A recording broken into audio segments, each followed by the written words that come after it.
Një budall hyri në salinë e kryeministrisë dhe shkoi menjëherë u ul tek koltuku i kryeministrit. E pa në rojet shkuan për ta përzënë, por nuk largohej.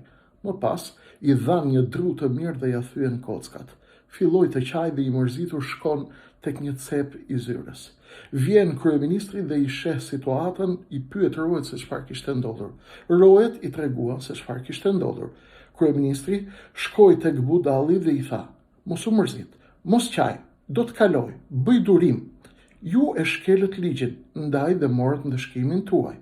Budalli e pa kryeministrin, fshiu lotët dhe i tha: "Nuk po qaj për vetë, po qaj për ty." "Përse po qan për mua?" i tha kryeministri.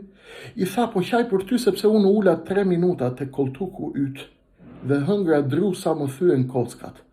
Ti ke kaq vite që qëndron në atë koltuk, shkatëron jetët e njerëzve, a imagjinon çfarë të pret ditë mbar."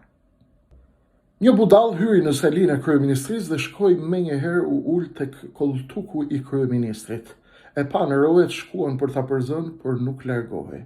Më pas, i dhan një dru të mirë dhe ja thyen kockat.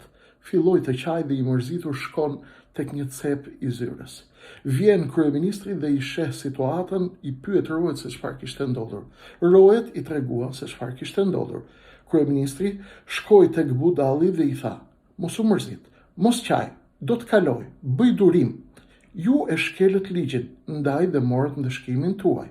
Budalli e pa kryeministrin, fshiu lotët dhe i tha: "Nuk po qaj për vetë, po qaj për ty." "Përse po qan për mua?" i tha kryeministri. I tha: "Po qaj për ty sepse unë ula 3 minuta tek koltuku yt dhe hëngra dru sa më thyen kockat. Ti ke kaq vite që qëndron në atë koltuk, shkatëron jetët e njerëzve, a imagjinon çfarë të pret ditë mbar."